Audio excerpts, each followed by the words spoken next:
नमस्कार, मैं डॉक्टर सरला। आज हमारा जो टॉपिक है वो है यूपीएससी और आरपीएससी। बहुत ही अच्छा टॉपिक है। संघ लोक सेवा आयोग और राज्य लोक सेवा आयोग के बारे में पढ़ेंगे कंपैरिजन करके, ताकि आपका कोई क्वेश्चन कंफ्यूज में नहीं हो और आपके सारे क्वेश्चन क्लियर हो जाए। देखिए, हमारे जो भारतीय संविधान के भाग 14 में संघ लोक सेवा आयोग और आरपीएससी आयोग के बारे में उल्लेख किया गया है। तो हम पढ़ेंगे आरपीएससी और यूपीएससी, क्योंकि जो भी स्टूडेंट्स आरपीएससी को फॉलो कर रहे हैं, आरपीएससी से रिलेटेड कंपटीशन दे रहे हैं, तो उनका ये टॉपिक क्लियर हो जाएगा। तो मैं यहाँ कंपैरिजन करके बता रही हूँ। देखिए, यूपीएससी का मीन्स होता है union public services commission. RPSC का मतलब होता है Rajasthan public services commission. RPSC Hindi में बोलते हैं राज्य लोक सेवा आयोग। राज्य लोक सेवा आयोग। और यूपीएससी का मतलब होता है संघ लोक सेवा आयोग। संघ लोक सेवा आयोग। अब बात हमारे संविधान की आ रही है, क्योंकि जितने भी मैंने पॉलिटिकल साइंस में टॉपिक लिए हैं वो संविधान को कोऑर्डिनेट करके लिए हैं, कि वहाँ से ऑलमोस्टली यूपीएससी का 40 क्वेश्चन आते हैं, 35 से 40 क्वेश्चन, और आरपीएससी में भी 20 के समथिंग पूरा जीएस में आता है। और जब मेंस देंगे तो बहुत सारा यहाँ से मैटर आता है। तो हम भाग 14 भारतीय संविधान के भाग 14 और आर्टिकल की बात करें तो 315 से 323 तक, आर्टिकल 315 से 323 तक लोक सेवा आयोग का उल्लेख किया गया है। देखिए, सभी स्तर की सरकारों के जो कार्य होते हैं, सभी स्तर पर सरकारों के कार्यों की क्रियान्विति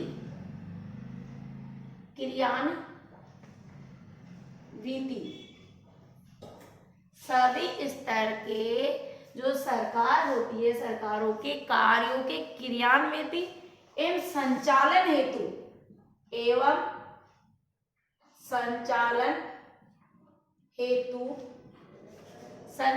हेतु ये ध्यान रखना है, संचालन समुचित मात्रा में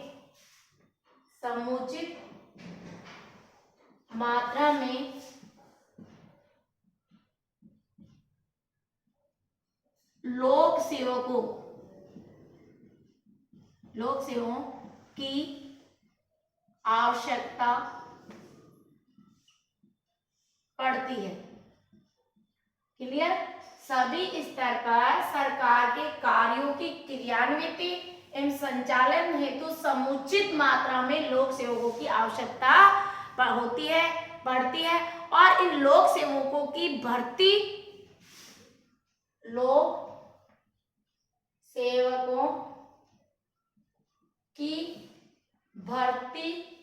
पदोन्नति,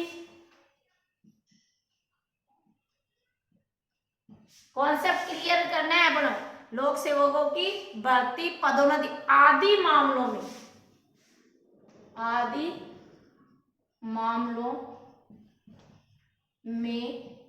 आदि जो मामले होते हैं उनको, आदि मामलों में सरकार को सलाह देने के लिए, आदि मामलों में सरकार को सलाह देने के लिए इसकी आवश्यकता पड़ी, लोक सेवा आयोग की स्थापना की गई। लोक सेवा आयोग की स्थापना की गई। फिर कॉन्सेप्ट, ये हमारा कॉन्सेप्ट क्लियर होना चाहिए। यूपीएससी और आरपीएससी में जो आरएस और ये इसमें कुछ डिफिकल्ट नहीं होता, केवल जो हमारे कॉन्सेप्ट है वो क्लियर होते हैं। तो इसी को क्या करते हैं, वो स्टेटमेंट बना देते हैं। कथन और कारण, जो हमारे टॉपिक होते हैं उसमें कथन और कारण की डाल देते हैं, और स्टूडेंट का जब टॉपिक क्लियर नहीं होता है, कॉन्सेप्ट क्लियर नहीं होता है, तो गलत जाता है। इसलिए अब गलत नहीं होगा आपका किसी भी हालत में। हम कंपैरिजन करके इस लेसन को पढ़ रहे हैं कि सभी स्तर पर सरकारों के कार्यों की क्रियान्विति हेतु एवं संचालन हेतु समुचित मात्रा में लोक सेवकों की आवश्यकता पड़ती है, और इन लोक सेवकों की भर्ती, पदोन्नति आदि मामलों में सरकार को सलाह देने के लिए एक लोक सेवा आयोग की स्थापना की गई है। अब ये केंद्र सरकार और राज्य सरकार में, केंद्र और राज्य सरकार, ध्यान रखना, केंद्र और राज्य सरकार दोनों में लोक सेवकों की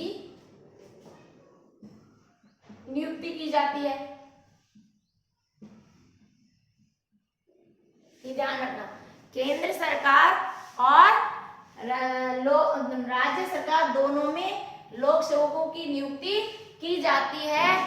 और ये जो पदोन्नति हेतु हमारे संविधान में आर्टिकल के माध्यम से हम पढ़ रहे हैं। सबसे पहले आर्टिकल से समझ लेते हैं इस कॉन्सेप्ट को।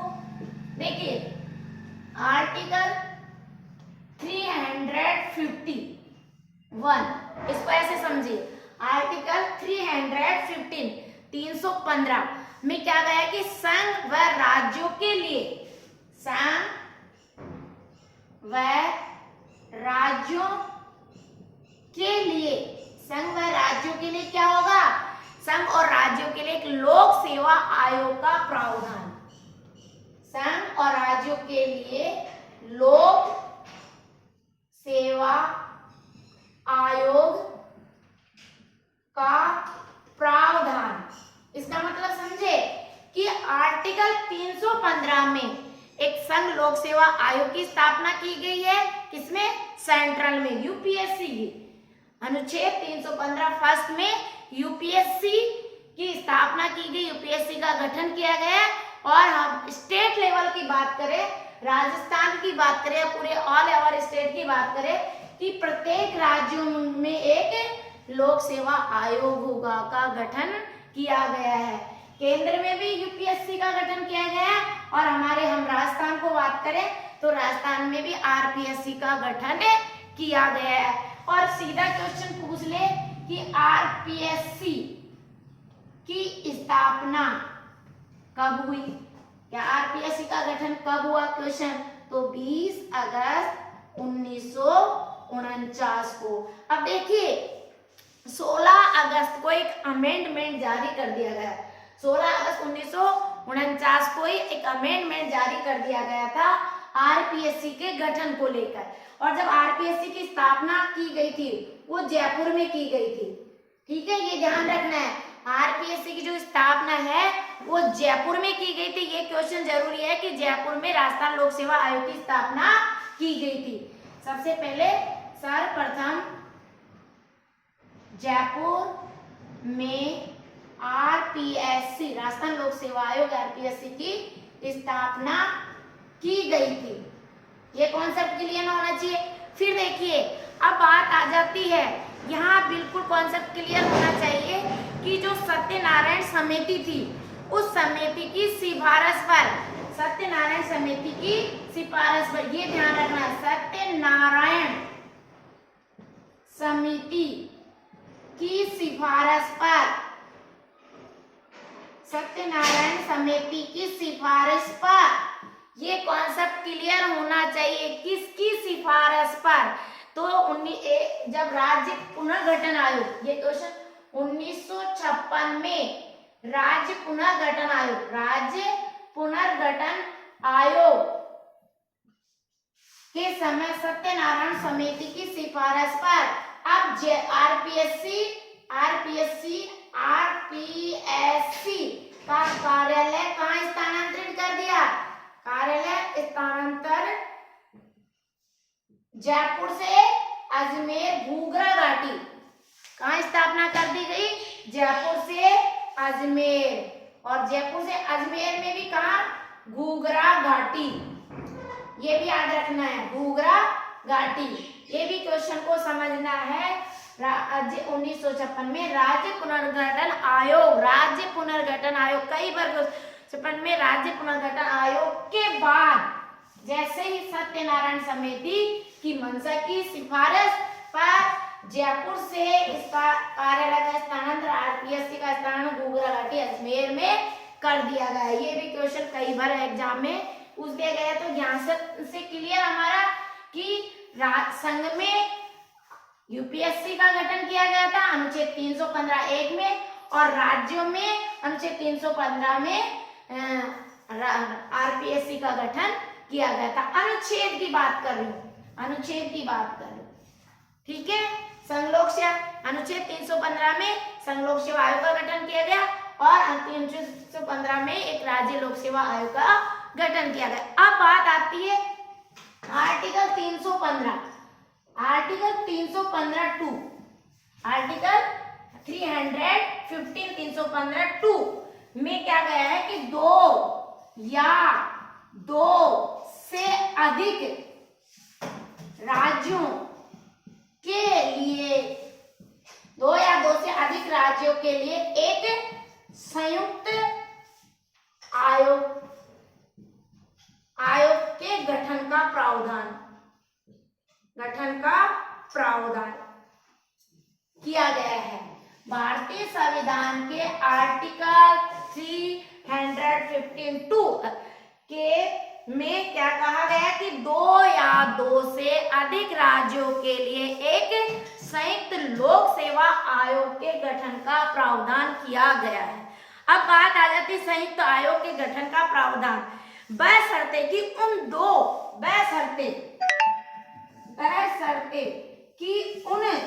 दो या 2 से अधिक राज्य, ये ध्यान रखना, बशर्ते कि 2 या 2 से अधिक राज्य जो ऐसा चाहते हैं,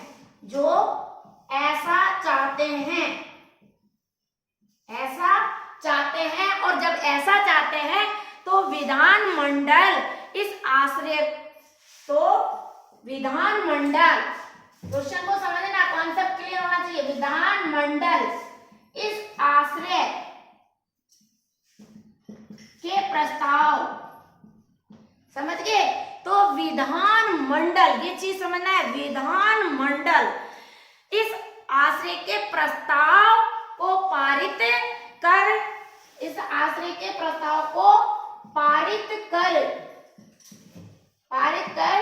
केंद्र सरकार, ध्यान रखना, इस आश्रय के प्रस्ताव को पारित करके क्या करेगी? केंद्र सरकार को भिजवाए,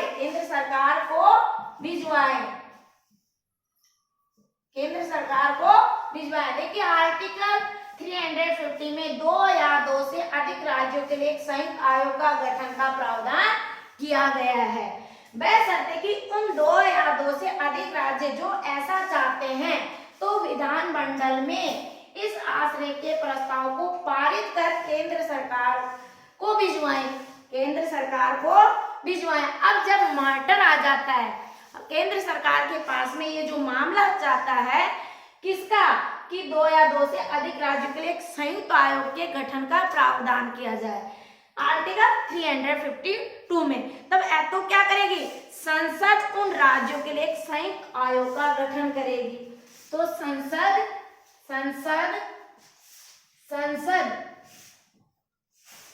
उन राज्यों के लिए एक संयुक्त आयोग के गठन का प्रावधान करेगी, कॉन्सेप्ट यहाँ से क्लियर होना मस्ट है, क्योंकि यहीं से UPSC RPSC question put up करती है। फिर देखिए 352 दो या दो से अधिक राज्यों के लिए एक संयुक्त आयोग के गठन का प्रावधान का उल्लेख किया गया है, बशर्ते कि उन दो या दो से अधिक राज्य जो ऐसा चाहते हैं, दो या दो से अधिक राज्य हैं जो ऐसा चाहते हैं, वो एक प्रस्ताव विधानमंडल के इस आशय के प्रस्ताव को पारित करके केंद्र सरकार को भिजवाए। फिर केंद्र सरकार के पास संसद उन जब पहुंचता है तो संसद ही उन राज्यों के लिए एक संयुक्त आयोग के गठन का प्रावधान कर देगी। ये वेरी मोस्ट है, तो आप स्क्रीनशॉट ले सकते हैं। तो हमारा आर्टिकल 315 क्लियर यहाँ से, और यहीं से क्वेश्चन पुट अप होगा, 315 से ही क्वेश्चन पुट अप होगा। अब देखिए नेक्स्ट, स्क्रीनशॉट ले लीजिए और बड़े मन से आप पढ़िए, बहुत ही इंपॉर्टेंट क्वेश्चन है, टॉपिक है जहाँ से क्वेश्चन 100% आएंगे, ये ध्यान रखना बहुत जरूरी है, क्वेश्चन यहीं से पुट अप होता है। अब नेक्स्ट देखिए आर्टिकल हमारे बात करें, हमने 315 पढ़ लिए, तो आर्टिकल अब आता है 316। ये वेरी मोस्ट क्वेश्चन है, 300 आर्टिकल वेरी मोस्ट क्वेश्चन है। हमारा जो 300 आर्टिकल है वो वेरी मोस्ट क्वेश्चन है, यहाँ से क्वेश्चन हमेशा आता ही है। अब देखिए 316 लोक सेवा आयोग के जो सदस्य होते हैं उनकी नियुक्ति व कार्यकाल। लोक सेवा आयोग के सदस्यों, ये ध्यान रखना है, सदस्यों की नियुक्ति और कार्यकाल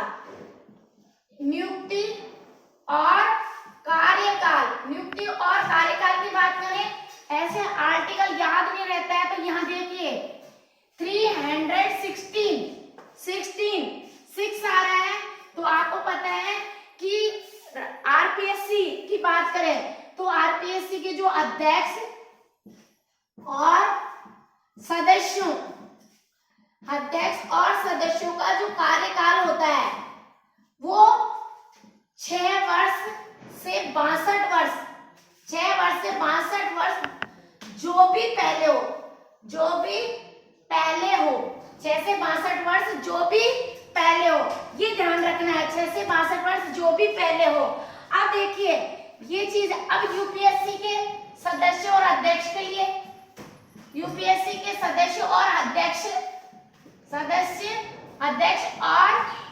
के लिए क्या करेंगे, वही 65 वर्ष, ये ध्यान रखना, यहाँ 65 वर्ष नहीं, ये 62। कई बार एग्जाम में क्वेश्चन पूछ लिया गया है, कई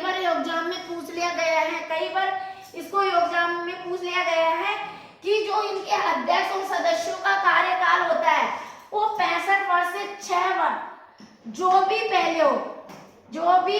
पहले हो, यानी मान लीजिए उनका कार्यकाल 6 वर्ष कम हुआ है लेकिन 65 वर्ष अभी हो गए तो वो रिटायर समझा जाएगा, या फिर उनका कार्यकाल 6 वर्ष हो गया और एज 65 वर्ष बाद में होती तो भी रिटायर समझा जाए। कब? संयुक्त लोक सेवा आयोग के अध्यक्ष और सदस्य बनने के लिए, ये चीज क्लियर। अब बात करते हैं हम यहाँ से, ये चीज समझना है कि अध्यक्ष और सदस्यों की नियुक्ति के लिए नियुक्ति और कार्यकाल आर्टिकल 316 में उल्लेख किया गया है। अब आर्टिकल 317 यानी जो लोक सेवा आयोग के सदस्यों, लोक सेवा आयोग के सदस्यों की बर्खास्तगी और निलंबन, 317 में लोक सेवा आयोग के सदस्यों की बर्खास्तगी और बर्खास्तगी और निलंबन, ये कॉन्सेप्ट को यही समझना है। आर्टिकल तभी लर्न होंगे, कठिन कुछ भी नहीं है, पर आपको समझना है और समझ के लर्न करोगे तो कहीं भी क्वेश्चन हमारा गलत नहीं जाएगा। तो आर्टिकल 317 में लोक सेवा आयोग के सदस्यों की बर्खास्तगी और निलंबन का उल्लेख किया गया है। अब आर्टिकल 318 की बात करें, आर्टिकल 318 लोक सेवा आयोग के कर्मचारियों की सेवा शर्तें का उल्लेख किया गया है। जो लोक सेवा आयोग के जो कर्मचारी हैं, ये ध्यान रखना है, और सदस्यों की सेवा शर्तों के नियमन की शक्ति, ठीक है, कर्मचारी प्लस सदस्यों की सेवा शर्तें के नियमन की शक्ति का उल्लेख किया गया है। कॉन्सेप्ट आप कैसे भी निकाल कर करें पर लर्न करें, बहुत अच्छा टॉपिक है, एग्जाम में यहाँ से ही क्वेश्चन आता है। फिर आर्टिकल 319 की बात करें कि आयोग के किसी भी सदस्य के द्वारा, आयोग के किसी भी सदस्य द्वारा, आयोग के किसी भी सदस्य द्वारा, ये चीज समझनी है, आयोग के किसी भी सदस्य के द्वारा सदस्य न रहते हुए, सदस्य न रहते, भाई जब सदस्य न रहते ने पर उस सदस्य को हम क्या करेंगे, प्रतिबंध करेंगे। सदस्य न रहने पर उसे प्रतिबंध करेंगे। न सदस्य रहने, उस सदस्य पर प्रतिबंध करेंगे। उस न रहने पर उस सदस्य पर प्रतिबंध करेंगे। उस सदस्य पर प्रतिबंध करेंगे, उस सदस्य को प्रतिबंध करेंगे। ये आर्टिकल 319। अब आर्टिकल 319 के बाद में 320 वेरी मोस्ट, ये भी यूपीएससी में कई बार पूछ लिया, आरएस में, कि लोक सेवा आयोग के कर्तव्यों का उल्लेख किया गया है। लोक सेवा आयोग के कर्तव्यों का उल्लेख किया गया है, आर्टिकल 321 अब जब लोक सेवा आयोग के कर्तव्यों का उल्लेख किया गया है तो लोक 321 में, आर्टिकल 321 में लोक सेवा आयोग के कर्तव्यों, लोक सेवा जो आयोग के कर्तव्यों में वृद्धि की शक्ति, कर्तव्यों में वृद्धि की शक्ति का उल्लेख किया गया है।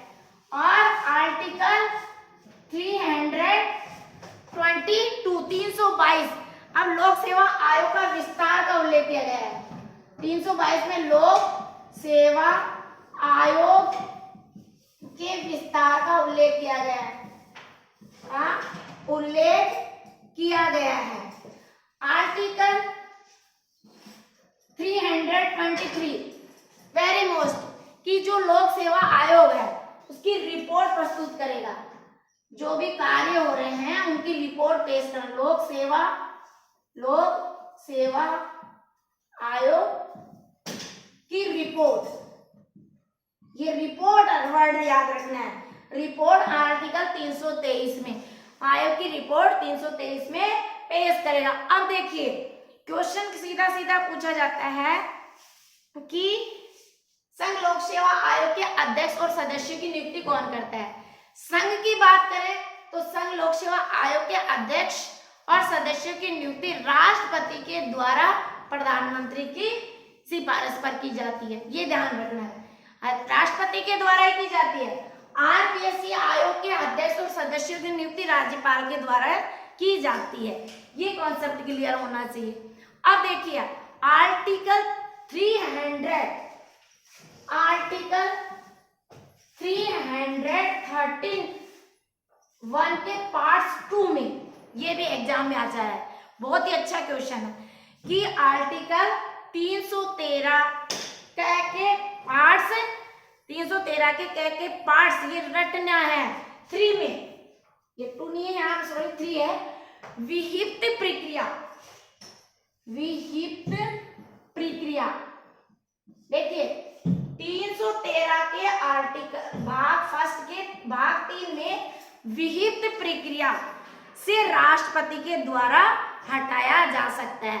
संघ लोक सेवा आयोग के सदस्य और अध्यक्ष को, संघ लोक सेवा आयोग के अध्यक्ष और सदस्य को आर्टिकल 313 के फास्ट के भाग 3 में वित्त प्रक्रिया के द्वारा राष्ट्रपति अध्यक्ष और सदस्य को राष्ट्रपति के द्वारा हटाया जा सकता है, क्लियर। और एक और बात है कि जो आरपीएससी का अध्यक्ष हो या यूपीएससी का अध्यक्ष पुनः नहीं बनाया जा सकता, एक ही बार बनाया जाता है, उसको दोबारा नहीं बनाया जा सकता है। तो हमारा जो संविधान का भाग 14 है, आर्टिकल 315 से 323 यूपीएससी और आरपीएससी का उल्लेख करता है। अब देखिए क्वेश्चन, वर्तमान में आरपीएससी के अध्यक्ष संजय श्रोत्री है, ध्यान रखना है। और बात करें मनोज सैनी, यूपीएससी के अध्यक्ष कौन है? मनोज सैनी। और ये पूछे कि आरपीएससी में वर्तमान में सदस्य संख्या, वर्तमान में सदस्य कुल कितने सदस्य हैं? तो एक अध्यक्ष और 7, एक अध्यक्ष प्लस 7 सदस्य, तो टोटल कितने हो गए? 8। ये ध्यान, एक अध्यक्ष और 7 सदस्य, टोटल वर्तमान में 8 सदस्य। ये भी पूछा जाता है। संजय श्रोत्री वर्तमान में आरपीएससी के अध्यक्ष है, यूपीएससी के अध्यक्ष मनोज सोनी, ये ध्यान रखना है। फिर बात आ जाती है कि हमारे जो प्रथम आरपीएससी के अध्यक्ष कौन थे? तो एस.के. घोष आरपीएससी के प्रथम अध्यक्ष थे। और पूछ ले महिला अध्यक्ष कौन थी? तो कांता ठाकुरिया महिला अध्यक्ष थी। तो इस प्रकार से हमारा जो ये टॉपिक था भारतीय संविधान में आरपीएससी और यूपीएससी। अब हमारा जो नेक्स्ट टाइटल होगा उस पर डेस्क्रिप्टिव यूपीएससी और मेंस के साथ क्वेश्चन करवाए जाएंगे। Thank you so much. और आपको अच्छा लगे तो प्लीज लाइक करें, सब्सक्राइब करें और शेयर करें।